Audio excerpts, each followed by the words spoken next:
Shalom shalom. Amazina ni ayandi umusoni Sandrine Imana ibavugisha.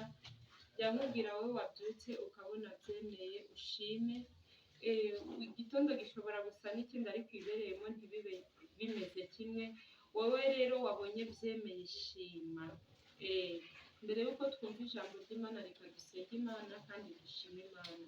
Imana turagushimye turaguhimbaje, waturinze wabanye natwe watugiriye neza, izina ryawe rihimbazwe, izina ryawe rihabwe icyubahiro.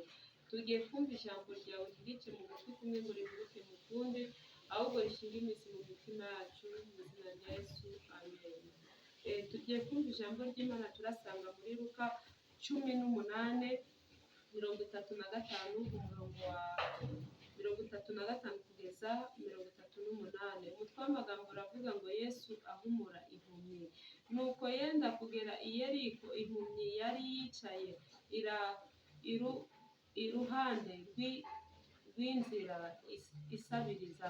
Yumvise abantu benshi bahita, ibaza ibyo ari byo. Barayibwira ati ni Yesu w'i Nazareti. Iratakamba cyane ati Yesu mwene Dawidi mbabarira. Haleluya. Nawe hari aho uri gutakamba, hari ibyakunaniye, hari ibyakuyobeye. Uko iyi mpumyi yatakambye, ubundi nuko ndi gukoresha telefone, ahandi ho haravuga ngo tube maso. Umutwe w'amagambo ni kuvuga. Hari ibibazo urimo, hari ibyakunaniye, hari igihe watakambye biranga, ariko ijambo riratubwiye uko iyi mpumyi yatakambye, iratakamba ati Yesu mwene Dawidi ngirira impuhwe. Ariko akugirire impuhwe aya masaha ucyumviye video, Imana ikurengere, uhumure. Nubwo uri kubona ko byanze ariko irakurengera. N'iyi mpumyi ntiyari izi ko yahura na Yesu isaha nk'iyi cyangwa se mu gihe nk'iki, ariko yagiriwe imbabazi. Uko yagiriwe imbabazi nawe ariko ugirirwe imbabazi.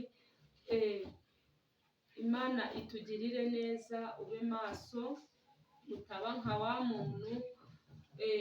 Hari agatekerezo kamwe, isambaza cyangwa se isamaki barazirobye, bakimara kuziroba zumva ziri nk'ahantu mu modoka. Imwe ibwira bagenzi bayo, yewe mube maso, ndabona ibintu byahindutse cyangwa se ikirere cyahindutse. Bazigejeje mu rugo zikomeza kuvuga ngo mube maso, bazigejeje mu safuriya zikomeza kuvuga mube maso. Zarinze zikijya mu nda zikivuga ngo mube maso. Ube maso rero, utaba nka sambaza. Ntabwo nkubwiye uzabe maso nka sambaza, ahubwo ube maso utegereje imbabazi z'Imana. Imana itugirire neza, Imana iturengere. Wowe uri gutakamba, uri kubona byanze byananiye, uri kubona nta gacu ko guhinduka na gato, akira umuseke ugutambikiye mu izina rya Yesu, kubera ko Yesu wacu arashoboye, nta kimunanira. Na nyuma ya ziracyakora ijya yigaragaza no kuri finali, hahandi ubona ko byanze. Iyo byarenze inkombe, niba byarenze ijambo rya nyiri ijambo, irongera ikabirema.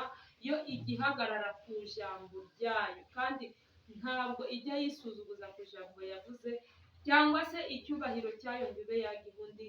Igihagarara ku ijambo yavuganye nawe.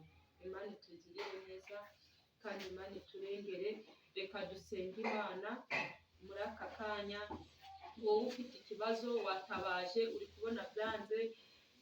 Burya hari igihe umuntu agira ikibazo akajya no mu buyobozi bw'isi, agatabaza akavuga ngo mfite ikibazo iki n'iki. Hamagara ubuyobozi bw'ijuru, tabaza.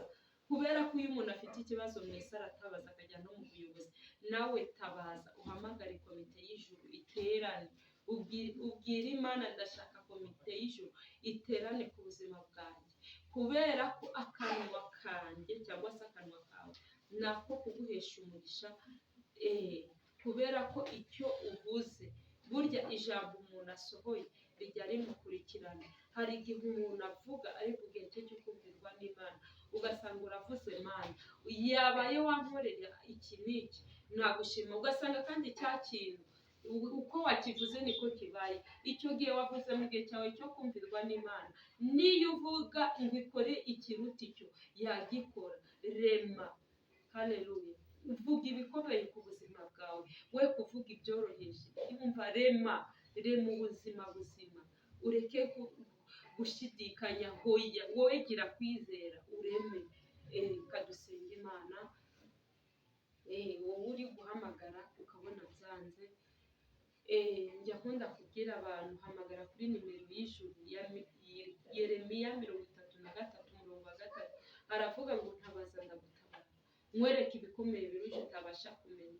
Ni ijambo ryayo, si umuntu wabivuze, ahubwo yo yaravuze ntabaza ndagutabara. Kadusenge Imana. Mana turagushimye, turaguhimbaje, nkweretse buri muntu wese ufite ikibazo, ndagusabye umutabare, umugirire neza, umurengere mu izina rya Yesu, amen.